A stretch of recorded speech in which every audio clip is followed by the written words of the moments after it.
আসসালামু আলাইকুম রহমতুল্লাহ। ডক্টর ইউনুস ও এহিয়া খানের একই ভুল। আমি ইতিহাস ভিত্তিক কথা বলছি। আমার সম্মানিত দর্শকদের অনুরোধ করব, আপনার মনোযোগ দিয়ে শুনবেন। ইতিহাস কখনো বানায় বলা যায় না, ইতিহাস কথা বলে, ইতিহাস সঠিক।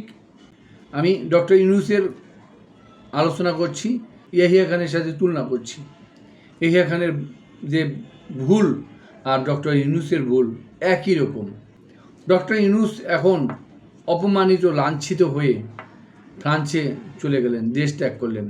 এই ডক্টর ইউনুস কোন রাজনীতিবিদ নন, তিনি একজন অর্থনীতিবিদ। তিনি যে সময় বাংলাদেশ শাসন করলেন 1970 থেকে 71 সালে, এহিয়া খান ঠিক একই সময়, একটু কম বেশি আর কি, দুজনই দেশ শাসন করেছেন।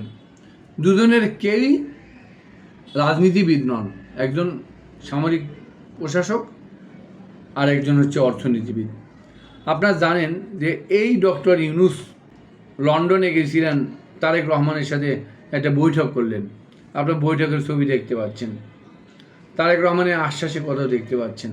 বিএনপি সবাই ডক্টর ইউনুসকে সেম আশ্বাস দিয়েছিলেন। ডক্টর ইউনুস যেহেতু রাজনীতিবিদ নন, তার সবচেয়ে মারাত্মক ভুল কি জানেন?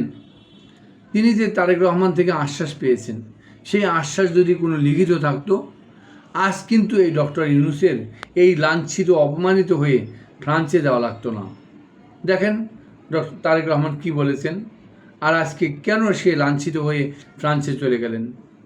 তার মানে ডক্টর ইউনুস মারাত্মক ভুল করেছেন, সে লিখিত রাখেননি।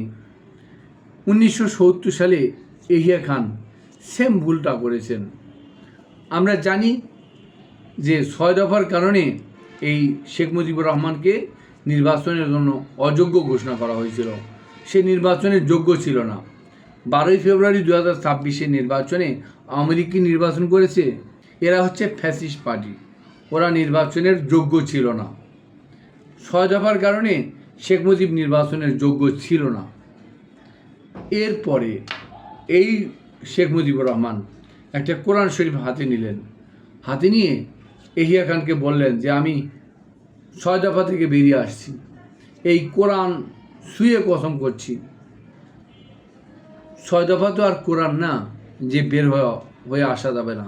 কোরআন শরীফ হাতে নিয়ে শেখ মুজিব এহিয়া খানকে বললেন যে আমি কোরআন ছুঁয়ে বলছি, 6 দফা থেকে বেরিয়ে আসছি, আমি কখনো 6 দফার কথা বলবো না, আমাকে নির্বাচনের সুযোগ দেন। অনুনয় বিনয়, কাকুতি মিনতি, বারবার এই ইবলিশ শয়তানের মতো বারবার কাকুতি মিনতি করে করে এহিয়া খানের কাছে যখন কোরআন শরীফ নিয়ে গেলেন, এহিয়া খানের মারাত্মক ভুল কী ছিল জানেন? সর্বপ্রথম ভুল ছিল এই শেখ মুজিবকে বিশ্বাস করা। 2 নম্বর ভুল ছিল শেখ মুজিবকে নির্বাচনের জন্য সুযোগ দেওয়া। 3 নম্বর ভুল ছিল কি জানেন? এই শেখ মুজিবের যে ওয়াদা, যে সে যে 6 দফা থেকে বেরিয়ে আসছে, মুখে যে 6 দফার কথা বলবে না, এই ওয়াদাটা লিখিত না রাখা। এহিয়া খান যদি শেখ মুজিবের এই 6 দফা থেকে বেরিয়ে আসার ওয়াদাটা লিখিত রাখতেন, তাহলে বাংলাদেশ 1971 ইতিহাস এভাবে লেখা লাগতো না। তার লিখিত না থাকার কারণে 1970 7ই ডিসেম্বর নির্বাচন হওয়ার পর দিন শেখ মুজিব বলল যে আমি যা বলেছি সব বাদ, 6 দফায় ফিরে গেলাম। শেখ মুজিব যে 6 দফায় ফিরে গেলেন, তারপরে এই দেশ যুদ্ধক্ষেত্রে পরিণত হলো। আজকে দেখেন, যদি ওই লিখিত থাকতো, শেখ মুজিব এই 6 দফাতে ফিরে যেতে পারতো না। 6 দফাতে না ফিরলে দেশের ইতিহাস অন্যভাবে লেখা হতো। আজকে যদি ডক্টর ইউনুস তারেক রহমানের সাথে বৈঠকের কথা লিখিত থাকতো, আজকে ডক্টর ইউনুসের এইভাবে লাঞ্ছিত হয়ে ফ্রান্সে পলানো লাগতো না। আজকে বাংলাদেশের ইতিহাস অন্যভাবে রচিত হতো, দেশটা অন্যভাবে চলতো। ডক্টর ইউনুস এবং এহিয়া খান সেম ভুলটা করেছিলেন। দুজনের ভুল একই, যার মাসুল দুজনই দিয়েছেন, বিশাল জাতিকে দিতে হয়েছে। আমরা এই থেকে আজকে শিক্ষা নিলাম। আপনারা যারা প্রবীণ নাগরিক আছেন দেশের, যারা 70 নির্বাচন দেখেছেন, এই 1971 ইতিহাস সবাই ব্যাখ্যা করে, বাট কেউ বলে না যে কেন রক্তাক্ত যুদ্ধ শুরু হলো। শেখ মুজিবের যে ওয়াদা ভঙ্গের এই কাহিনী কেউ বর্ণনা করে না। আমি আপনাদের সচেতন বিবেককে জাগিয়ে দিয়ে বলতে চাই, আপনারা যা জানেন শেখ মুজিবের সেই ওয়াদা ভঙ্গের ইতিহাস জাতির সামনে প্রকাশ করেন। শেখ মুজিব একটা প্রতারক, মুনাফিক, ওয়াদা ভঙ্গকারী, যার কারণে একটা রক্তাক্ত কুরুক্ষেত্র বাংলাদেশ পরিণত হয়েছিল।